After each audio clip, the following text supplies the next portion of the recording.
আমার ভাই রাতে শুয়ে ঘুম আসতো না যদি আমি এই কাজটি না করতাম। দেখেন আমি কিন্তু শপিং ব্যাগটি দিয়েছি কিন্তু আসলে আমার মনে হচ্ছিল যে আসলে যদি আগুন ধরে যায় তাহলে কিন্তু আসলে বিপদ ঘটে যাবে। কারণ বাল্বটি অনেক গরম থাকে। তো আমি সেফটির জন্য ১ম এ একটি কাপড় দিয়েছি দেখেন। এই যে আমি স্যান্ডো যে গেঞ্জিগুলো রয়েছে সেগুলো ব্যবহার করেছি। তারপরে কিন্তু আসলে টিস্যু ব্যাগটি দিয়েছি যাতে দেখুন এখন খাবারের পরিবেশটি কিন্তু আসলে লালঠে হয়ে আছে। এর ফলে তারা কিন্তু ইজি ফিল করবে। অতিরিক্ত আলোর কারণে তারা কিন্তু এতটাই ঠোকরা-ঠুকরি করছিল যে সবকে আসলে ক্ষতবিক্ষত করে দিয়েছে। দেখেন এদেরকে কিন্তু আসলে উপর দিকে রেখেছি।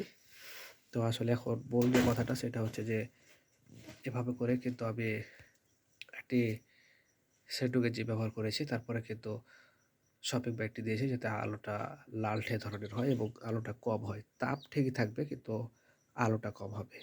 তবেই কিন্তু আসলে আমি একটা ভালো ফিডব্যাক পেলাম এবং আমি কিন্তু এখন রাত্রে ঘুমাতে যেতে পারবো শান্তিতে।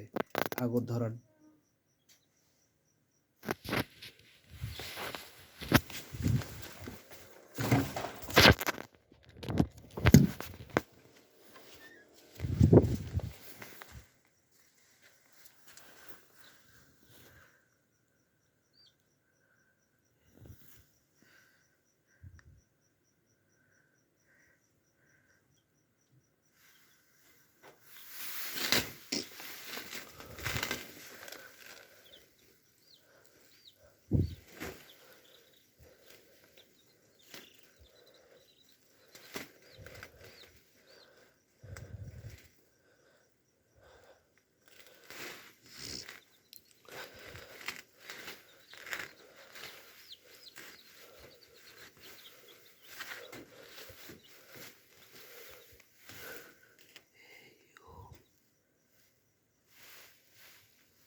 একটা ঘটনা কিন্তু ঘটে গেছে এর ভিতরে। আপনারা দেখতে পাচ্ছেন যে আসলে কোনোভাবেই কিন্তু আপনারা সেন্ডো গেঞ্জি ব্যবহার করবেন না বা কাপড় জাতীয় কিছু ব্যবহার করবেন না।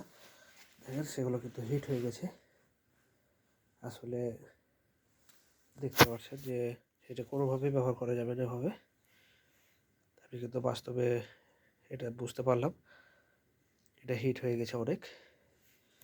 দেখেন, এই যে দেখেন এটা অতিরিক্ত হিট হয়ে গেছে যে কোনো মুহূর্তে আগুন ধরে যাবে এরকম একটা কন্ডিশন। তো আমি কিন্তু তৎক্ষণাৎ বের করে ফেলেছি।